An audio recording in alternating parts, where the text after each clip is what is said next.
noticed you doing something too, Dainsleif. Were you helping get them out? Of course. When I asked Nefer to conduct this investigation, I was not naive to the dangers involved. I had a duty to ensure your safety. Good to know your sense of justice is still intact after all these years. I take that to mean that you saw the truth. That comes as a great relief. I certainly did.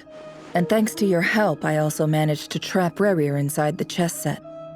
Whoa, really? How'd you manage that?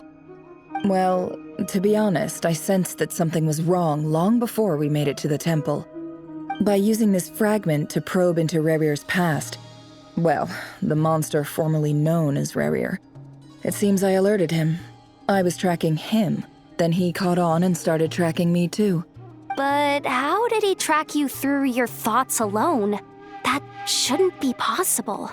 Rerir was a secret agent who reported directly to the Vinster King. He is an expert at finding a trail and hunting down his pursuers. No wonder. He infiltrated the chess set, read my thoughts, and built a new virtual chess set inside of it. That's why we weren't able to leave at first. Speaking of your chess set, it's quite a remarkable item. Would I be right in thinking you have some connection to King Deshret? You overestimate me. I only have a connection with one of his underlings, the Ibis King. You all saw how this came to be. A long time ago, the Iab massacred my tribe, the Shimti, in our home village. A few years later, I enrolled in the academia, where some new information came to light. The Unut and the Iab fought a bitter battle over the rights to a well, all for the sake of a non-existent 50 million mora. The Iab ultimately won that confrontation, but their victory came at the cost of almost every warrior in the tribe. The final blow to the Iab came at the victory feast, when an Unut assassin beheaded their chief right before my eyes. The remaining Iab fled and have been scattered to the winds ever since. Having gotten my revenge, I returned to my hometown, where to my surprise, the nearby temple was still standing. There it was, seemingly immune to the relentless hostility of the desert, while my tribal home lay in ruins. As I stood there gazing at the temple, I noticed a cat just outside. This cat, as it turned out, was home to the spirit of the Ibis King. He led me to a gate deep inside the temple, and there he made a deal with me. This chess set is my gift from the Ibis King.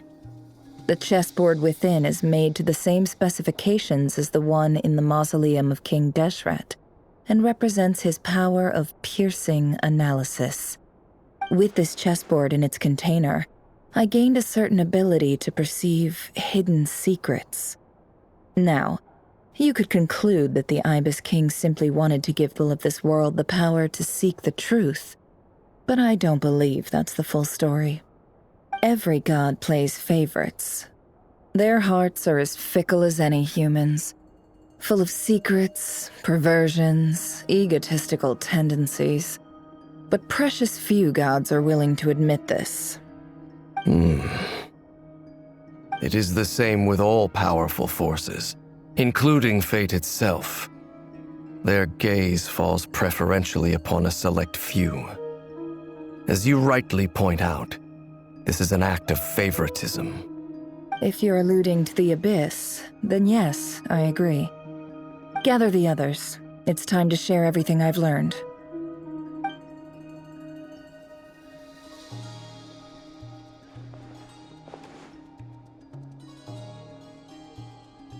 Thank you all for being here. As promised, I did some further investigating into the Reicher of Solnari's background. I am pleased to report that the investigation has been most fruitful indeed. The Reicher of Solnari, real name Rerir, was once a Khanrian subject who served the Vinster King. I will now share the important details of his story. Please save any questions or comments for the end.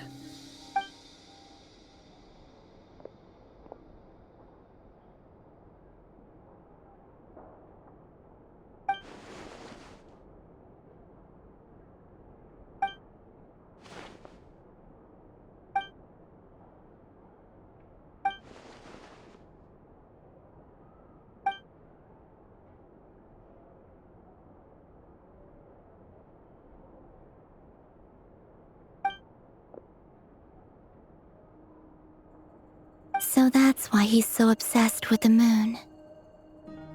A tragic tale, to be sure. But it does not excuse his many transgressions. No matter how much Rerir suffered in the past, the fact remains that he is what we know today as the Wild Hunt, wreaking havoc upon innocent lives in Notcry. He becomes more dangerous with each passing day. If left unchecked, it is simply a matter of time before all of Teyvat suffers the consequences. This is a threat that the Knights of Favonius cannot ignore. A question for Miss Columbina. Forgive me if this is presumptuous, but have you ever seen the spatial gateway that appeared in Rerir's memory? Never. But I have heard stories of something called the Moon Gate, and this seems to fit the description. Miss Lauma, any thoughts on this? In the lore of the Frost Moon Scions, the moon is believed to hold many secrets. Some sources speak of ancient knowledge, others of a gateway to the unknown. The term Moon Gate is one I have heard before. But as is the case with all of our legends, there are no records of any first-hand witnesses. We cannot know whether it truly exists. Then back to Miss Columbina. As a moon goddess yourself, do you have some idea of where the Moon Gate leads to? Not at this stage, sorry. I do hold the power of the Frost Moon, and my strength is recovering well. I can sense that the gate would open at my command, but... But there's more to the power of the Frost Moon than that? Yes. A moon goddess has the right to open the Moon Gate, since it is a path to the moon. But as never mentioned, holding open a spatial gateway takes a huge amount of power. And right now, I need to conserve my energy to fight the Rerir of Solnari. I'm afraid this is one mystery we may have to leave unsolved for now. I agree. Better to save your strength. But if you'll humor me for a moment, I have a bold conjecture of my own regarding the world beyond the gateway. I highly suspect that neither Tholindis nor Rerir made it through unscathed. The evidence pointing to this is the fact that the Rerir of Solnari exists in the form of countless fragments. With the abyssal power he wields, no ordinary foe can touch him, let alone tear him to shreds. And yet, the Wild Hunt proliferates wherever his scattered fragments lie, drawing hordes of monsters to many different locations across the land. So your theory is that Rerir was physically torn to shreds by some powerful force? Hence, why the Wild Hunt is a distributed phenomenon, rather than a unified one? Makes sense to me. Explains why the Wild Hunt is so pervasive, and why he's been trying to piece himself back together. He was whole to begin with, and he wants to be whole again. Without the power of the Abyss on his side, he almost certainly would have perished the moment he was torn apart. But the Abyss, much like a curse, has kept him alive. I could not agree more. The power of the Abyss is most surely a curse. It is a compelling explanation, and one that accords with my present understanding of Abyss creatures. Whether the life form in question is primitive or advanced, if a curse has extended its lifespan unnaturally, it will continue to survive in spite of everything. This raises some interesting questions. I will run some experiments and see if there is any validity to my suspicions. That being said, regardless of whether my research bears fruit, I would like to thank Miss Nefer for conducting such a thorough investigation. Already, it has greatly enriched my understanding of the entity we face. My pleasure, Mr. Albedo. I too hope that the information I have shared today proves useful as we look to formulate the next stage of our plan. Hey! What is it, Dainsleif? You look really upset! It's just... when I think of the man I once knew as Rerir, I struggle to understand why things had to turn out like this. The two of you used to be friends, didn't you? I don't know if these words will bring any comfort, but my heart goes out to you. Mine too. We can never know all the hows and whys of the way things are. The moon and stars are full of untold secrets and lies, and the skies are host to many more mysteries than these alone. Yet, none of that can begin to compare with the complexity of human life. Those are the first comforting words I've heard in a long time. Thank you both. Well, I think this is a good place to end today's meeting. I'm sure Nefer needs some time to recover. She's been through an awful lot today. That's very thoughtful of you, Lama. Of course. Sounds good to me. Take some time to rest and digest before we reconvene to nail down a plan.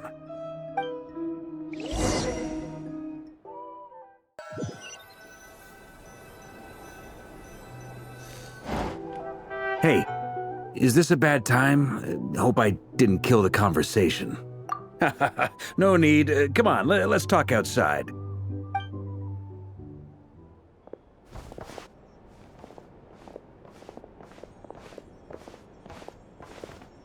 Anyway, Nefer went back to the curatorium to get some rest. But before she left, she shared some things with me that I thought you should be aware of. Firstly, although she managed to trap the Raker of Solnari inside her chess set, there's no guarantee that the power of the Ibis King is any match for one of the 5 sinners. It's only a matter of time before he finds a way to break out. We have to come up with a plan. Honestly, my mom figured that might be... Well, I asked her that same question. She talked for a long time, but for the most, it felt like some kind of sales pitch, you know? The kind where you end up handing over Mora against your will? Anyway. 2 days? Holy moly! Can we even recruit enough help in that time? That remains to be seen. Which brings me to the second issue. Danza is obviously conflicted about this. You have some history with him, right? Do you think maybe you could talk to him for us? Great. I appreciate it. All right, on to item 3. So, Albedo, Duran, and I put our heads together and came up with a plan. We figured we'd bounce the idea off you first. We'll explore it further once everyone's recovered. Oh, Paimon's dying to hear that. All right, so here's what we're thinking. We felt a little uneasy about roping you into this. I mean, firstly, you're not locals, and secondly, none of us are your boss. You're Roping us in? Why would you even say that? We know the stakes here.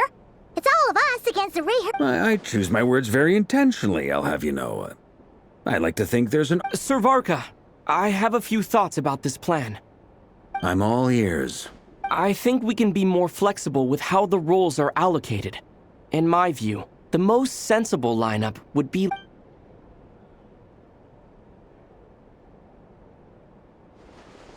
I see your point, yeah. But if that's how we're going to approach this, you'd better make sure you're ready. To be clear, I don't doubt your abilities. Far from it. I just want to make sure. Are you really willing to take all this on? I want to do everything within my power. The Raker of Solnari is a truly fearsome opponent, and if I do my part, it'll greatly reduce the risk for everyone else involved. Well, that tracks with what I've heard. Jean's mentioned in her letters that you're so diligent it's almost abnormal. As in, most people weigh up the risks and rewards in situations like this. But you seem to just march towards danger without a moment's hesitation. Of course, everyone appreciates a fearless pioneer. But all that aside, I'm the Grand Master of the Knights of Favonius, and you're our honorary knight. I want to make sure your courage doesn't come at the expense of your safety. Thank you, Sir Varka. I should be the one thanking you. It means a lot to have you on board. I'll give some serious thought to your suggestions.